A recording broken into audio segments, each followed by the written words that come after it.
Vamos a abrir nuestras Biblias, hermanos, en la primera carta a los Corintios, el capítulo 8. Con la ayuda del Señor, hoy estaremos viendo los versículos restantes, los versículos del 7 al 13. La semana pasada aperturábamos este capítulo que apertura también una sección nueva en la carta que es sobre la idolatría, en este caso, sobre comer aquello que sea sacrificado, aquello que sea dedicado como una ofrenda hacia un Dios que no es otro que el Señor Jesucristo, hacia una imagen, hacia algo hecho con las manos. Y aunque el tema es la idolatría, como vimos la semana pasada, desde el capítulo 8, el apóstol Pablo se propone a responder más y a tratar los asuntos de fondo. El problema no es solamente si se podía o no se podía comer algo de lo sacrificado de los ídolos. Él les responde, les dice, y como hoy veremos, no por comer algo que esté dedicado a un Dios que no existe, te va a afectar a ti. Sería ilógico decirlo. No te va a hacer ningún daño porque no existe tal Dios. La cuestión es si lo haces para afrentar a tus hermanos, si lo haces con cierto tipo de orgullo, si lo haces como excusa, si lo haces para desafiar incluso a las autoridades que en Hechos 15 habían dicho que no se deba hacer. Veíamos que el apóstol Pablo no solamente trata la pregunta, sino todo lo que hay de fondo. Veíamos la semana pasada el orgullo, la excusa que utilizamos tal vez cuando sabemos algo de la palabra, pero lo pervertimos. Veíamos ejemplos. Dios sabe todas las cosas que necesitamos, por ejemplo. Dice el Salmo que antes de que nosotros digamos una sola palabra, he aquí, tú lo sabes toda. Y a veces, por la humanidad caída y por nuestro pecado, nosotros nos apoyamos en ese versículo para ya no orar completamente o como deberíamos. Si el Señor ya sabe nuestras peticiones, ¿para qué entonces vamos a estar orando mucho tiempo o orando siquiera un poco? El apóstol Pablo ahora en los versículos del 7 en adelante nos va a seguir tratando este tema y tiene que ver con la idolatría y con el amor al hermano. Vamos a leer, hermanos, versículo 7 en adelante. Mas no en todos hay este conocimiento, porque algunos con conciencia del ídolo hasta ahora comen como sacrificado a ídolos, y su conciencia, siendo débil, es contaminada. Si bien la comida no nos hace más aceptos ante Dios, porque ni que comamos seremos más, ni que no comamos seremos menos. Pero mirad que esta libertad vuestra no sea tropezadero a los que son débiles. Porque si te viere alguno a ti que tienes conocimiento, que estás sentado a la mesa en el templo de los ídolos, la conciencia de aquel que es débil no será estimulada a comer de lo sacrificado a los ídolos, y por tu conocimiento se perderá el hermano débil por el cual Cristo murió. De esta manera, pues, pecando contra los hermanos e hiriendo su débil conciencia, contra Cristo pecáis. Por lo cual, si la comida le es a mi hermano ocasión de caer, jamás comeré carne, para no escandalizar a mi hermano. Amén. Ellos decían, podemos comer de lo sacrificado de los ídolos, porque si solamente hay un Dios y un Señor, el resto no existe. Podemos hacerlo. Y Pablo les dice, ciertamente así es, pero no todos han llegado a la claridad de este conocimiento. No está claro para todos de que solamente hay un solo Dios, hay un solo ser espiritual que tiene dominio o que tiene poder para bendecirnos o maldecirnos. Para todos no está tan claro, les dice Pablo allí. O en otras palabras, no todos comprenden todavía esto. Ahora, nosotros en nuestro siglo XXI hay que situarnos un poco más en lo que estaba pasando en ese entonces. Nosotros tenemos 2024 años de cristianismo, digámoslo de esta manera, de que el mundo ha experimentado la abolición de los dioses que existen. Ya no vemos a alguien que está delante de una estatua sangrando delante de la estatua para conseguir el favor de alguien. Gracias a Dios todos esos ídolos han sido erradicados. No vemos así haciendo a nuestro vecino. Pero en ese tiempo donde el evangelio todavía se estaba sembrando en el mundo, todavía habían ídolos, todavía habían estatuas, todavía los dioses griegos estaban allí. Y todavía el vecino del cristiano o incluso el familiar del cristiano sacrificaba carne a los ídolos para que ese ídolo lo bendiga y le conteste sus oraciones, sus peticiones. En este tiempo de la historia, hermanos, hay que trasladarnos un momento a este tiempo para poder entender lo que Pablo está diciendo. Ellos hacían sacrificios, ofrendas de carne en sus templos o en sus casas o en otro tipo de altares. Ahora, cuando uno se convertía al cristianismo, ¿qué pasaba? Cuando se convertía de los ídolos a Dios, si era correctamente instruido en el evangelio, llegaba a entender que el ídolo no existe. La conclusión que han llegado los corintios es buena. Llegan a esa conclusión. El ídolo no existe. Si existiera, ellos no predicarían a Jesucristo solamente. Esto es algo que los apóstoles enseñaban, pero es algo que incluso el Espíritu Santo también enseñaba a cada uno de los creyentes. Las cosas más básicas y necesarias para la vida del cristiano, incluso en tiempos tan oscuros como en ese momento, dice Primera de Juan, el capítulo 2, verso 20, que en contextos así, la unción misma del Santo, el Espíritu Santo, enseña a cada creyente. El cristiano que estaba allí, hermanos, en el tiempo de los corintios, sabía muy en el fondo que no habían otros dioses. Su conocimiento, el Espíritu Santo se lo reveló a su conocimiento, pero están creciendo en la fe, son todavía niños en Cristo. Hace falta atornillar esas doctrinas en su mente, en su corazón, afianzarlos. Pero 1 de Juan 2:20 nos dice que la unción del Espíritu Santo nos enseña todas las cosas básicas para ser creyente.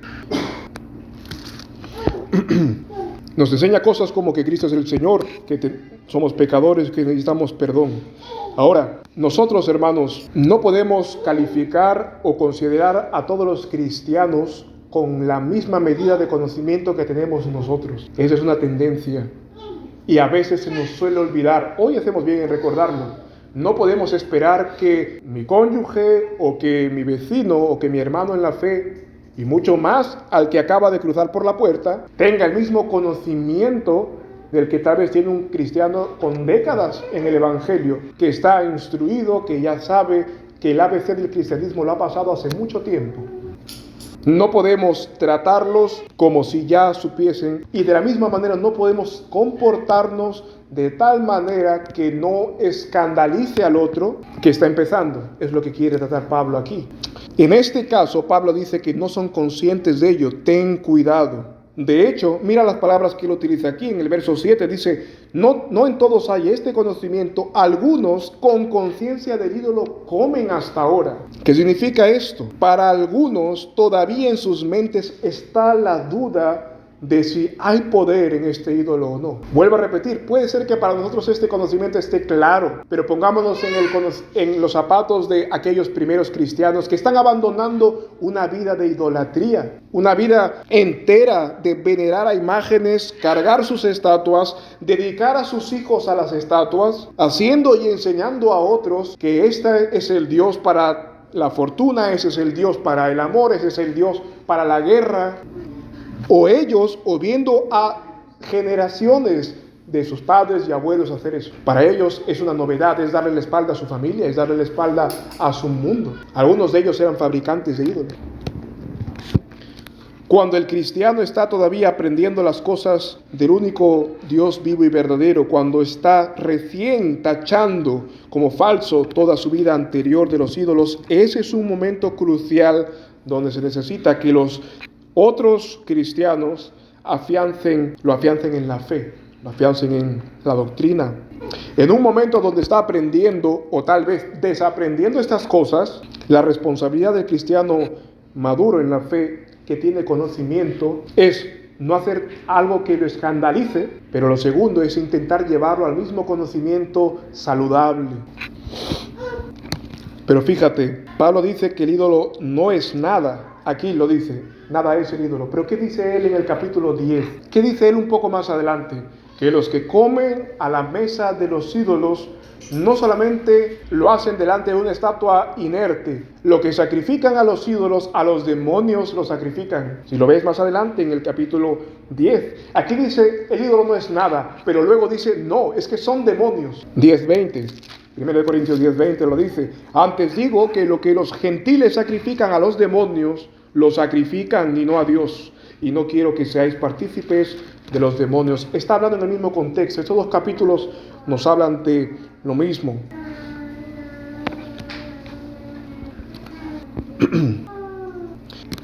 Hay algunos que todavía tienen miedo de haber dejado de dar el culto a los dioses, a las imágenes. Tienen conciencia del ídolo, dice Pablo. Todavía abrigan la posibilidad de que existan. De hecho, esa frase de comen como conciencia, con conciencia del ídolo, es como Pedro dice en su primera carta, en el capítulo 2, que nosotros debemos vivir con una conciencia limpia delante de Dios. Si debemos sufrir, lo hacemos con conciencia delante de Dios, que es una injusticia. ¿Qué quiere decir eso? Así como el cristiano puede recibir una injusticia y saber que delante de Dios él es inocente, delante de Dios él no ha participado de eso, el cristiano neófito, lo que está pasando, el que está aprendiendo que no hay dioses en el mundo, sino uno, él dentro de sí no rechaza la comida sacrificada a los ídolos por si deshonra algo y pueda traer un mal a su casa. Eso es lo que está pasando. En su conciencia él todavía no se ha afianzado completamente. Pedro dice que nosotros sufrimos, 1 Pedro 2:19, injusticias por guardar nuestra conciencia sin ofensa ante Dios. Y aquí es lo contrario. Ellos no dejan de participar para no ofender a los supuestos dioses a los cuales servían antes, o sus familiares. Podemos hacer aquí un paréntesis, hermanos. ¿Cuántos de nosotros no tenemos, tal vez en este contexto ya siglo XXI, donde además de que el evangelio ha florecido, que el trigo ha sido plantado en el mundo, también ha crecido la cizaña? ¿Cuántos de nosotros no tenemos familiares que tal vez están enfrascados en una forma de adorar al Señor Jesucristo que no lo es? Familiares católicos que tienen santos y dioses y aún la Madre del Señor llega a ser para ellos como un ídolo, y que no se atreven a dar un paso al costado, a dejar de besar la estatua o a dejar de darles algún tipo de reverencia por temor a ofender a la Madre de Cristo, cuando la Madre de Cristo es más bien respetada cuando se le da toda la gloria al Hijo, cuando se le da toda la gloria a su Hijo Jesucristo. Pero hoy, algunos en nuestro contexto no tenemos otros dioses, pero por desgracia, el catolicismo romano o el papismo ha levantado dioses en la iglesia cristiana, ha levantado dioses en la tradición cristiana que no lo son, ha erigido, no solamente les ha dado un respeto a aquellos venerables hombres, sino que los ha llevado al punto donde hay que elevar oraciones a ellos, donde cada santo y cada ángel incluso está hecho para bendecir de cierta manera sus hogares. Nosotros podemos acercarnos a estos familiares o hermanos y poder despojarlos de todo temor, pero es difícil. Si alguna vez te has encontrado en esa empresa, si alguna vez te has encontrado en intentar convencer a alguien que pertenece a una cofradía, te darás cuenta lo difícil que es. Y este versículo lo verás. Algunos de ellos van al evangelio, pero luego vuelven a la imagen. Es difícil.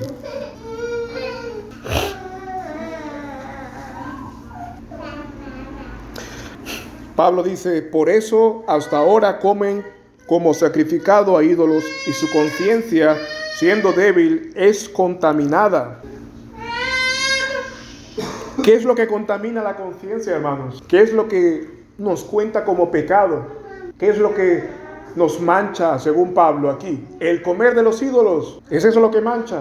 Lo que entra por la boca, o como dijo Jesús, lo que sale de la boca es lo que contamina al hombre. Dice aquí, comen como sacrificado a ídolos y su conciencia, siendo débil, es contaminada. Es decir, a causa del temor que ellos tienen a los supuestos ídolos, están pecando, porque no terminan o no dejan de temer todavía a los dioses falsos. Solo por el hecho de temerlos pecan. Ahora meditemos en esto, hermanos. Solamente el hecho de temer a otra cosa que no sea Dios o a otra persona que no sea Jesucristo mismo, pecas. ¿Y por qué es así? Porque el temer a los ídolos o a lo que no se debe temer, al final acabará siendo señor de la conciencia, al final acabará arrastrándonos a la desobediencia al único Señor. No es que ellos estaban haciendo el sacrificio, pero el hecho de que ellos no se opusieran tajantemente, no se apartaran rápidamente de eso, les iba a producir cierta reverencia, cierto temor, y al final los iba a llevar acabando atrás. Los iba a llevar retrocediendo, a cuestionarse si verdaderamente no tienen poder para bendecir. Mira cuánto sacrificio hay. Comienzan teniendo temor al ídolo, no deja que niegue su existencia, no dejas que se le cuestione, no impiden que se le dé tributo, y al final, aunque tú no le das tributo, das lugar a que otro lo haga, y en algún momento también lo harás. Sobre todo en momentos de dificultad se ve aquí el peligro de esto, hermanos. Cuando tú pases por el libro de los reyes y de las crónicas de los reyes, te darás cuenta que se repite continuamente que un rey hizo lo bueno, hizo lo malo ante los ojos de Jehová, pero también se repite algo. Algunos reyes dicen que hicieron lo recto ante los ojos de Jehová, pero con todo eso no quitaron los lugares altos. No se atrevieron a acabar con parte de la idolatría de su pueblo. ¿Por qué razón? No se sabe. Pero lo que sí se sabe es que corrompió la suerte, digamos, el futuro de los hombres piadosos. Josafat, un buen rey de Judá, con malas amistades. Josafat era un potencial candidato a ser como David. Era un buen rey. Pero Josafat, ¿a quien tenía como íntimo amigo? ¿A quien llamaba su hermano del alma? Al rey Acab. Y Acab fue el rey que llevó a la idolatría y sumió a Israel, el otro reino, lo sumió a la desgracia. Y fue un mal que Josafat, aunque hizo todo lo bueno, dice allí que él no quitó los lugares altos, pero solamente nos deja ver que él no solamente se oponía a la idolatría, sino que se juntaba con idólatras de tal manera que el destino de sus hijos se entrelazó, y esto es duro. Josafat era un buen rey, pero su amistad con el mundo, su estrechez de lazos con aquellos que tenían otros dioses, llevó a sus hijos a casarse, a emparentarse con ellos, y pasó una desgracia. Ante el ejemplo de Josafat uno puede preguntarse, hermanos, a propósito de la idolatría, a propósito de la relación y estrechez, ¿cómo estamos nosotros? Si llamas a alguien íntimo amigo y aquel no teme al Señor, no te preocupes. Aunque tú estés seguro en tu conocimiento de que hay cierta distancia entre él y tú, tus hijos solamente van a ver la cercanía que hay entre ustedes dos o más. ¿Y qué pasará? Que nada impedirá que tu hijo el día de mañana salga con el hijo del otro y entonces hagan todo aquello que en casa guardaste que no se haga. Hay que tener cuidado. Hay que tener cuidado. No es el ídolo el que contamina, pero el hombre y el corazón del hombre sí.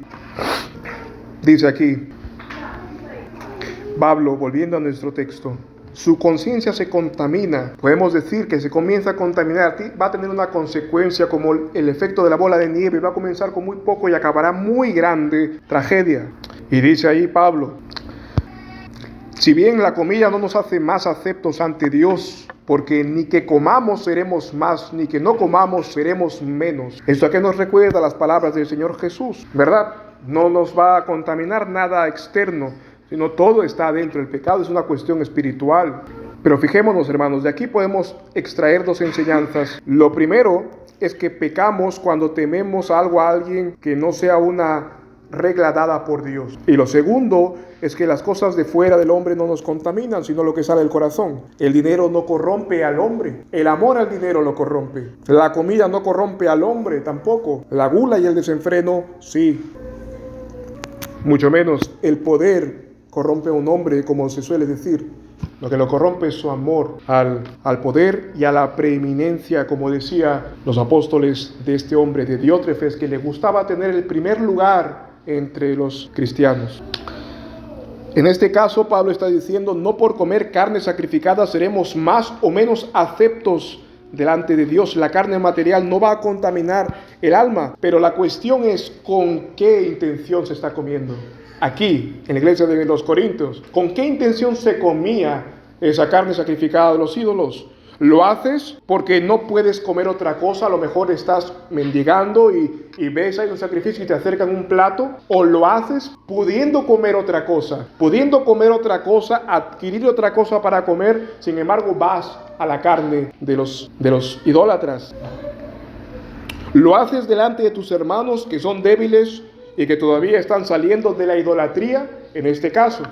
Lo haces deliberadamente delante de ellos sin contemplar que todavía ellos son muy jóvenes en la fe. Son cosas que ellos tenían que evaluar, hermanos. No es solamente el hecho de comer, porque eso no contamina, es la intención del corazón la que lo hace. Por eso dice Pablo en el verso 9, pero mirad que esta libertad vuestra no sea tropezadero a los que son débiles. Mirad que esta libertad vuestra no sea tropezadero a los que son débiles. Fijémonos que aquí Pablo dice esta libertad. Se puede considerar en dos sentidos. Uno, que verdaderamente ellos tenían la libertad de hacerlo, era un derecho, no había alguna restricción, eran verdaderamente libres de comer cualquier carne. Eso es verdad. O lo segundo, de que cuando les dice esta libertad vuestra, él les está hablando más bien con saña. Les está diciendo, mira que esta manera de demostrar que eres libre, este libertinaje que tienes, que no está considerando la decisión de los apóstoles de Hechos 15, que no está considerando mis palabras, ni está considerando la debilidad de los hermanos, mira que esta libertad que te has atribuido no sea más bien de tropiezo. Bueno, es una combinación de las dos, ¿verdad? Ellos no tenían ningún impedimento de comer esta carne. De hecho, Pablo más adelante dice que si a alguno se le presenta un plato con carne ofrecida a los ídolos, no pregunte, coma nada más. No va a recomendar pecar, Pablo. Puedes comerlo, no afecta al alma, pero esta libertad que se te ha concedido no lo uses con simpleza, sin contemplar a tu prójimo, que tal vez esté batallando con eso todavía. Ahora podemos acercar este texto un poco más a nosotros, hermanos. Habrán ciertas libertades que tenemos nosotros como cristianos, que estemos utilizando con un uso muy ligero, sin tener cuidado de lo que piensan los demás, pero no los demás en general, sino aquellos que tenemos, que todavía están creciendo, afianzándose en la fe. Hoy podemos recordar cómo estamos actuando, hermanos. Nuestra libertad es un derecho que tú puedas hacer varias cosas, diversas de ellos, que tal vez a los niños en Cristo va a escandalizar, pero lo estás haciendo adrede delante de ellos, sin cuidado, especialmente de aquellos más débiles que nos miran en la fe. Voy a intentar poner algunos ejemplos. Cada uno de nosotros puede meditar más y intentar aplicar más la palabra a su propio contexto, pero podemos considerar algunos ejemplos. El primero, por ejemplo, ir a visitar o comer en una festividad idolátrica. Hemos dicho hace un momento que, aunque ya no vivimos en el tiempo de los griegos, vivimos en un tiempo donde tristemente en la cristiandad se han levantado falsos dioses. Y si lo traemos aún más a nuestro contexto, en Valencia mismo hay una ofrenda a la Virgen continuamente, cada año. ¿Qué hacemos? Hay que ir, hay que participar del desfile, de la comida que tal vez se ofrezcan allí, delante del ídolo. Se puede participar del acto de la ofrenda y si aún dedicaran la comida, participar con limpia conciencia. ¿Qué pensamos de ello? Bueno, la comida no nos hará más o menos cristianos. El transitar al lado del desfile no nos hará más o menos cristianos. Pero ¿con qué intención lo hacemos? Servirá para traer más luz a los idólatras, a los que tristemente entre cristianos están engañados en ese aspecto. Servirá para traer más luz, apoyar este tipo de eventos, comer igualmente con los que están haciendo esta ofrenda. Servirá para que los creyentes más débiles, los que están empezando, los que están abandonando el catolicismo, les afianzará. Bueno, para algunos si no les queda más remedio, por ejemplo, si hay un menor convertido en la familia y sus padres o el resto de familiares están celebrando la ofrenda a la Virgen o a cualquier otro santo, pero hablemos más de Valencia, por ejemplo, y no tiene más remedio, pues tiene que comer, tiene que hacer lo que dice Pablo allí. No recae sobre él, cae sobre sus padres. Y el mismo tal vez podría aplicar lo de Daniel, aunque es más difícil. Daniel y sus amigos que no comieron lo que era el banquete del rey, por amor a Dios. Pero en el resto de casos, no siendo niños, siendo dueños de nuestra propia voluntad, y de nuestro propio andar, si teniendo libertad lo hacemos a conciencia, sabiendo que es más tropezadero que luz para los que ven, entonces ya sabemos que debemos declinar. Hay pueblos y fiestas que están entregadas a este tipo de cosas y es mejor que el cristiano evite alegrarse en esas fiestas, intentando disfrutar solamente de la comida, porque como él sabe, hay un solo Dios, aquí como, y cuando en realidad ese es un acto de adoración. Hay algunos pueblos, por ejemplo, en Perú, seguramente en otros países también lo hay, pero que están consagrados a tener algún santo. Y ir a ese pueblo es exclusivamente para ir a la fiesta. Y todo lo que se hace ahí es en honor a eso. Uno no puede ir a gozarse en medio de eso. Uno puede ir más bien con el sentido de hacer un bien allí. Es mejor que esos lugares se vaya con el evangelio y con la intención de darlo, que de recibir algún bien. Otro ejemplo, hermanos, participar de algo que fue un vicio para otros. La Biblia dice que el pecado esclaviza, y si esto lo seguimos desentrañando, que el pecado es un señor de aquel que lo comete, y Señor solamente hay uno, el Señor Jesucristo. Pero cuando tenemos un pecado, un vicio, y ese se convierte en nuestro Señor, se convierte en nuestro Dios, le obedecemos. Tomamos a la ligera, hermanos, o participamos a la ligera de algo que tal vez fue un vicio para un hermano en la fe. Por ejemplo, el alcohol o los juegos o cualquier otra cosa. Si un hermano neófito está saliendo de tales vicios, que lo ha consumido hasta hoy, pero que acaba de escapar de esas tinieblas y está en la puerta del reino de los cielos, y tú estás delante de él y tomas de tu libertad para beber delante de él o para perder tu tiempo, jugar, por ejemplo, cosas que son lícitas. Tanto el alcohol como los juegos son lícitos, pero para esta persona que acaba de ser su Dios, al que acaban de defraudar, para estas personas que acaban de ser el Dios que acaban de abandonar, no es más que una copa, es un grillete para sus pies. O demás cosas en las que un hombre puede estar enviciado y perdiendo su vida. ¿Lo estarías ayudando o estarías siendo de tropiezo para esta etapa de su vida cristiana? La respuesta es obvia, hermanos. Tal vez el día de mañana, en el caso de un hombre dado al alcoholismo, podemos brindar con él, tal vez el día de mañana. Pero el texto tiene especial cuidado en esta parte de los pequeños, en la fe. El tercer ejemplo, aunque antes de pasar a ello, es muy amplio tal vez de expandir este punto, pero hay cosas que se hacen a propósito para edificar la conciencia del otro. Voy a poner un ejemplo. Hubo lo que se conoce como el Día de la Salchicha, sería la traducción en español, cuando en un tiempo de la Reforma, en el poblado de Ulrico Zwinglio, se estaba celebrando lo que es la Pascua, pero con unas ciertas exigencias, unas ciertas limitaciones. Algunos de vosotros las sabéis: no comer carne en la semana de la Pascua o en la Semana Santa. Y entonces surgió que hermanos y el mismo pastor, el mismo ministro Ulrico Zwinglio fomentó que haya el Día de la Salchicha justo en esa semana. ¿Pero con qué intención lo hizo? Sabemos que ahora, en el Nuevo Testamento, podemos comer cerdo, podemos comer carne, no hay ninguna limitación. Y lo que el ministro, quería hacer era, de una manera que sea a propósito, hacer que los demás cristianos participen y se rompan del yugo de no comer carne. Lo hizo a propósito, no lo hizo de una manera que les provocaba en desobediencia. Y no, fue abierto, fue deliberado, fue con esa intención de edificar rompiendo una pared que no debía estar. De la misma manera nosotros podemos hacerlo también, pero con sumo cuidado. Participar, por ejemplo, de algo que a un cristiano que está empezando en la fe le parece ilícito, tú te detienes por conciencia. Pero a un cristiano que ya lleva años y ya tendría que considerar eso como lícito, tú puedes hacerlo con esa intención. Por ejemplo, no es lo mismo brindar con alguien que acaba de empezar la fe y brindar con alguien que ya tiene 10 años en el Evangelio. ¿Por qué no es lo mismo? Porque el que acaba de empezar en la fe tal vez tiene sus dudas, tú te abstienes, pero con el que tiene 10, 15 años en el Evangelio, que ya tendría que haberlo aprendido, tu propósito sería más bien ayudarle a entender cosas que se le han quedado atrás. Lo digo esto para que podamos hacer todo para la gloria de Dios, no para la provocación del hombre, para edificar.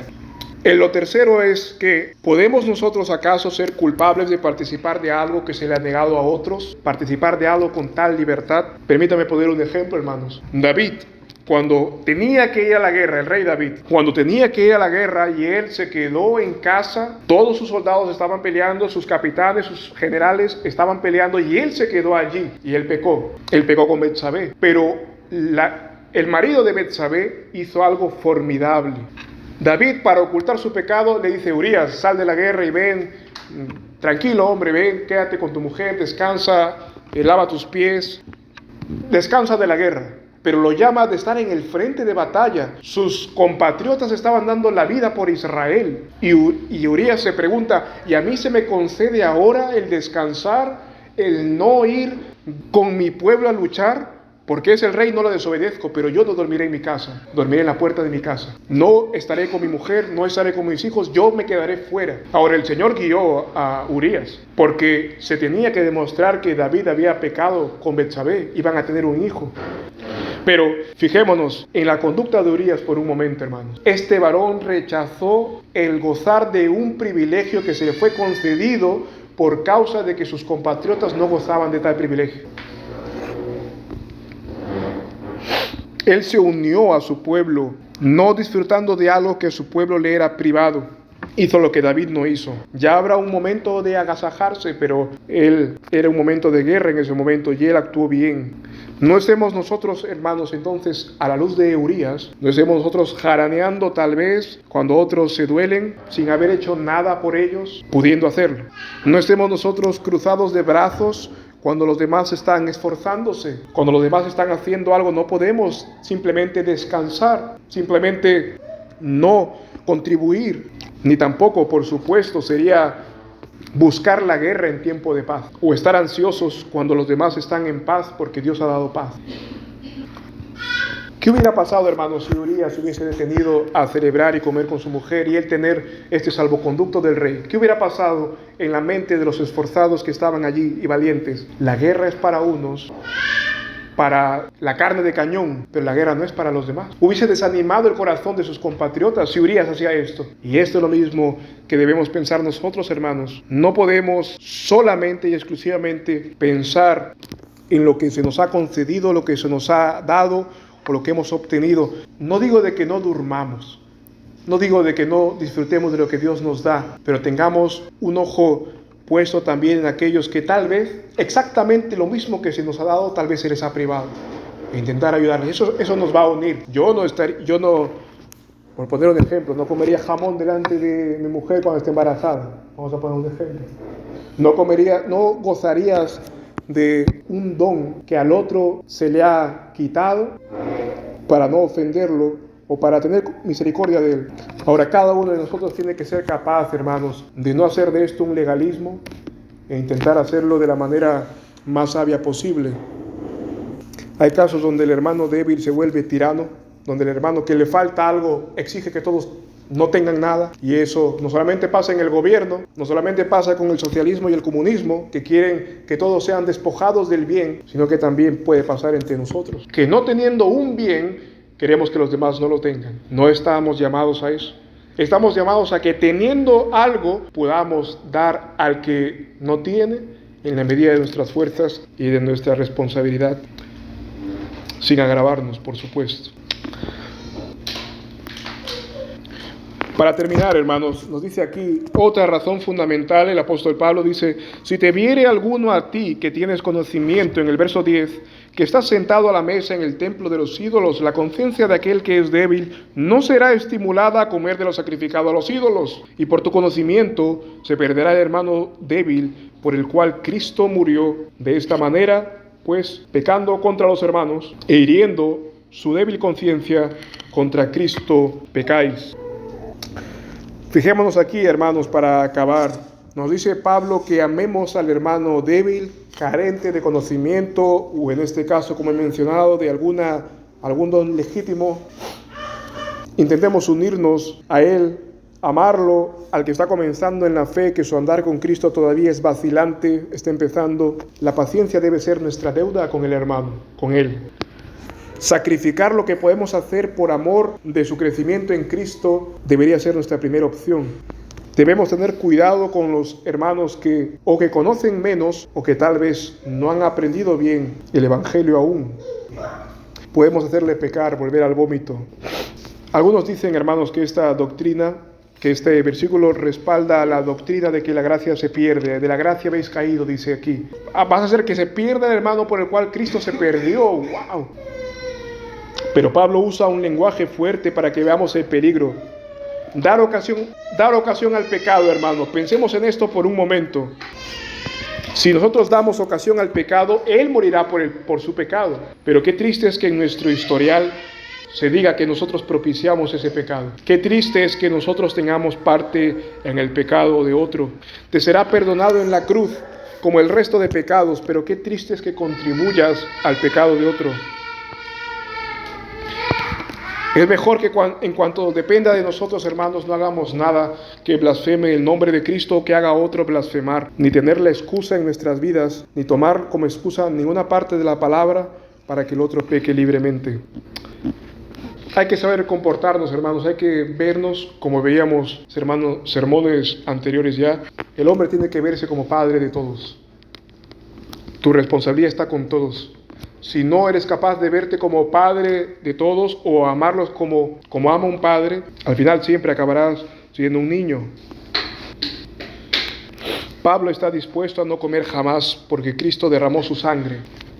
Hermanos, nosotros haremos pecar a alguien por un simple capricho, por un simple deseo, cuando Cristo derramó su sangre para que este hermano no tropiece su pie en ninguna cosa, aunque sea pequeña. Nosotros no estaremos dispuestos a dejar por un momento cualquier bien legítimo cuando Cristo se privó de la gloria y del honor de sus vestiduras reales por salvarnos. Es lo que dice Pablo. Será mucho para nosotros contenernos un momento de tal vez placer, un momento de algo legítimo, como los ejemplos que veíamos. Será mucho para ti que has sido salvo por Cristo. Será mucho abstenerte un momento antes de hacer caer a tu hermano. Cuando Cristo se abstuvo de su gloria por venir a salvarnos, se abstuvo de todo bien por venir a salvarlos. Eso es lo que quiere que consideremos el apóstol Pablo, hermanos, y que nuestra paciencia para con los hermanos sea como Cristo la ha tenido con nosotros, y nuestra intención de hacerle bien hasta lo sumo. Que nosotros, hermanos, seamos capaces de amar así. No es fácil y seguramente nos lleve toda la vida a amar así, pero que Él nos ayude a ser responsable con las cosas que hacemos y que no demos pie al pecado, y si vamos a hacer algo con intención, que lo hagamos con toda sabiduría. Vamos a orar. Padre Santo, te agradecemos, Señor, porque por tu bondad estamos aquí. Por tu misericordia podemos meditar en tu palabra, Señor. Te rogamos, Padre, que sea cual sea nuestro estado, sea que todavía seamos cristianos débiles o niños en Cristo, que aún nos falte tal vez madurar en la fe, crecer en el conocimiento tuyo. Que nos ayudes, Padre, que seas tú afianzando a cada cristiano en la seguridad de tu palabra, en la convicción que hay, en la firmeza, en la simplicidad que ella tiene. Que nos ayudes, Padre, y que también, Señor, estando en la madurez o teniendo el conocimiento, la mente de Cristo, que nos ayudes a tener misericordia con aquellos que todavía no comprenden todo, que todavía no saben cosas que tal vez nosotros por gracia sabemos en nuestra manera de pensar y nuestra manera de vivir. Que nos ayudes más bien, Señor, a no ponerles tropiezo, sino ayudarles a ser más como Cristo. Tal vez, Señor, el poder ayudarles a hacer un poco más de lo bueno que podamos haber aprendido de Cristo. Ayúdanos, Padre. Guárdanos de cualquier vanagloria. Guárdanos de cualquier indiferencia. Guárdanos de decir como Caín: ¿acaso soy yo guarda de mi hermano? Guárdanos de toda esta carne de todo este deseo carnal que es siempre egoísta, siempre enfrascado en sí mismo, pero enséñanos a ver a Cristo en cómo Él, siendo todopoderoso, siendo autosuficiente completamente, teniendo todas las cosas, se ocupó de hombres como nosotros, que tan necesitados de su gracia, y Él nos la dio tan abundantemente. Ayúdanos, Señor, que podamos tener la misma paciencia con el hermano que tú la tienes con nosotros diariamente, y que podamos ser uno contigo y buscar fortalecer, Señor, a todos nuestros hermanos, y acordarnos que también una vez nosotros fuimos así, o si tal vez un hermano está así ahora, que le ayudes a poder madurar y crecer en el conocimiento de Cristo, y que le ayudes también a disculpar las faltas que sus mayores tienen. En el nombre de Jesús te agradecemos, Padre, y te rogamos que nos sigas guiando. Amén.